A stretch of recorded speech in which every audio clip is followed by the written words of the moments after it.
listening? Phil. Are you listening? Damn. What's up, y'all? This is Hellstorm adding my 2 cents to the miracle effect. We're going to get right into it. I want to offer an analogy for the failure of the black schools. A lot of people are asking, why are black schools failing? Why are black children failing? I would like to offer an analogy of a speed trap. And in this analogy, we're going to look at the boss as the state government. We're going to compare the driver to the teachers. The passengers will be the students, and the car itself will be the educational system. We'll do it like that. Okay? The gas in the car we'll compare the gas in the car to the curriculum, the learning materials, the resources. Okay, so the boss gives the teacher keys to the car. This is a junk car, and there's not enough gas in it. The boss doesn't give the teacher enough money to make the trip. The teacher has to make the trip to Detroit from Benton Harbor, Michigan. We're from Benton Harbor, Michigan. It's a predominantly black community. We have about 98% black population in our schools and in our community. And so we have to take that trip. The teacher is like, cool, I can make that trip. I've driven to Detroit many times. I know what I'm doing. And I'm a good driver. I like kids, get along with kids, shouldn't be a problem. Well, the boss says, wait a minute, you have 2 hours to take that trip. And everyone who knows about Benton Harbor and Detroit, you know that it's a 3-hour drive. You have 2 hours to make the trip. I'm not going to give you enough money for gas. You're going to have to figure that out. By the way, there will be police along the way clocking your speed. There will be a helicopter above that's going live. That's going to be the news media. Every pothole you hit, every mistake that you make, everything that you do wrong, every citation that you get, that news media will record everything that you do and report it out to me and everyone else. Okay.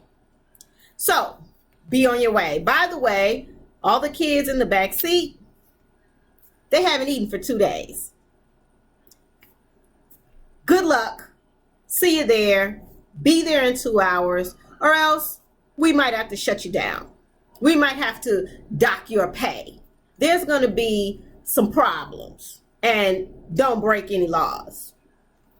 On the flip side, an hour before you left, an hour before you received your assignment, another driver received a car, much better condition.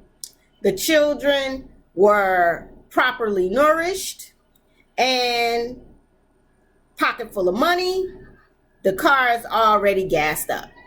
So imagine the trip. Oh, and by the way, they have a police escort. So imagine the stress of that ride for this teacher, this driver.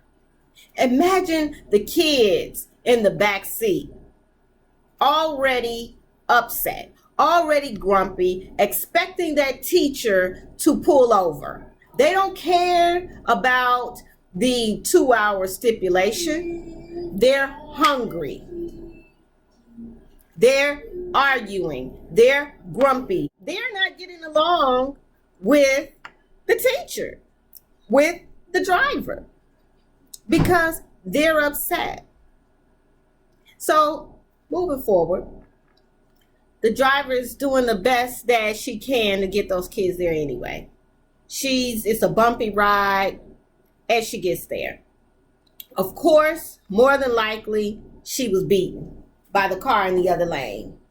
More than likely, The people don't know about the problems and the hardships that the driver faced. They don't want to hear that.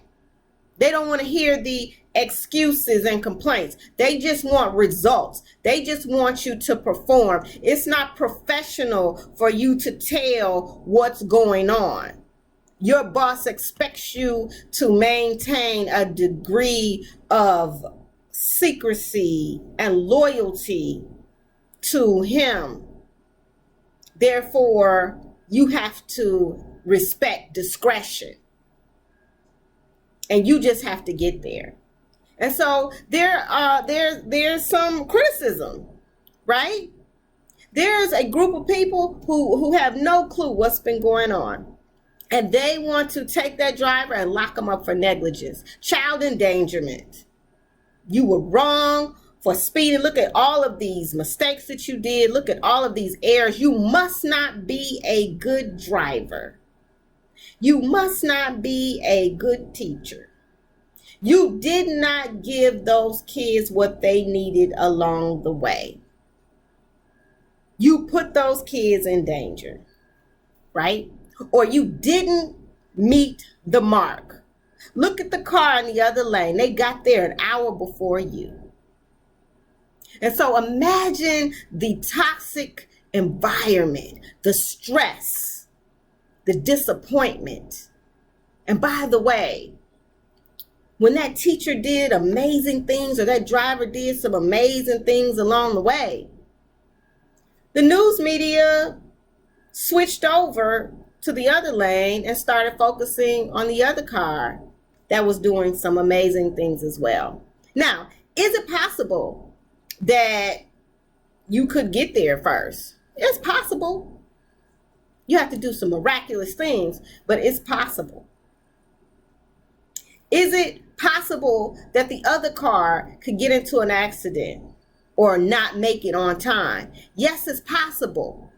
But if those things happen, does that mean that there was no trap? Oh, the trap was there. The trap was there. There's always exceptions to the rule. But let's go back to the mind state of the driver and the children and the people who are criticizing them in that situation. Now, not knowing the full story, they may say, you know what, lock up the driver, shut it down, label the kids. They're grumpy, they're mean, they're ungrateful, not knowing that the kids hadn't eaten for days. And say, get rid of the kids. They shouldn't be able to go on that trip. The boss docks your pay because you didn't meet the stipulations. Now imagine the boss who made the stipulations in Benton Harbor is not the same boss that created the stipulations that you meet in Detroit. So they've changed hands. And so they don't know the history of the drive because that happens quite often. We don't know the history, so we don't understand where the inequities came from. Now imagine the kids in the car, their parents facing similar traps of their own at home. But the parents are blamed. The kids are blamed. The driver is blamed. Nobody is looking at the one who had the keys in the very beginning. The one who handed out the keys.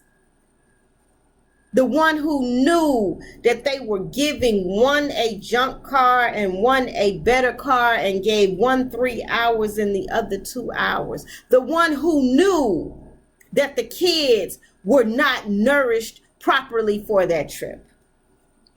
And to give that boss the power to make those stipulations and to say, well, maybe we should shut you down. What would have been the right thing to do? The right thing would have been to give those kids the food that they needed, to assess them properly and say, what do you need before you take this trip? Let's make sure that you have what you need. To make sure that that driver had the pocket money and a full tank of gas before taking the trip, before starting the school year. Make sure that the teacher has everything that she needs. Make sure that the school has everything that it needs before it gets started. Now, this school and this car may need more than the car in the other lane, because they've been taking that inequitable trip for years. And there's some history there. And so in order to achieve equality, you have to take care of the back pains, the back pay, the prior problems. You have to take care of what happened in the past so that you can take the drive. But you do not get rid of that driver. You do not get rid of those kids. You make sure that the gas tank is filled with good gas. What's in your curriculum? Are you feeding your kids a curriculum that is filled with people in history that don't look like them? Are you asking these kids to praise and pay homage to people in history who wrote their ancestors into slavery? Are you confusing them by making them feel like they're not valuable? By allowing the curriculum to prescribe heroic adjectives to people in history who killed, kidnapped, and raped their ancestors, subconsciously teaching our kids that Black life is not as valuable as white life, by forcing them to consider these people to be heroes. They have to check that George Washington and Thomas Jefferson did a great thing, even though it wasn't good for them. Are you making sure that there's good gas in the car? Are you making sure that their history starts with ancient African civilization where science and math and language and reading started so that they can have a positive sense of self? Or are you starting them with slavery? Are you teaching them about melanin? A matter that in the body that helps their skin and their brain cells to perform and function more efficiently? Are you teaching them that in science class? Do they know about the Black inventors? Are they able to see themselves in the curriculum? Or are you subconsciously breaking them down before the car even starts? Did you put bad gas in the car? And so think about those things when you're questioning and wondering what's happened to the Black school. Are you setting our kids up for a speed trap and then blaming them and the educators who were taking that drive? Maybe it's time for the educators to say no more. Maybe it's time to say that we are the bosses. We know what's best for the kids in our backseat.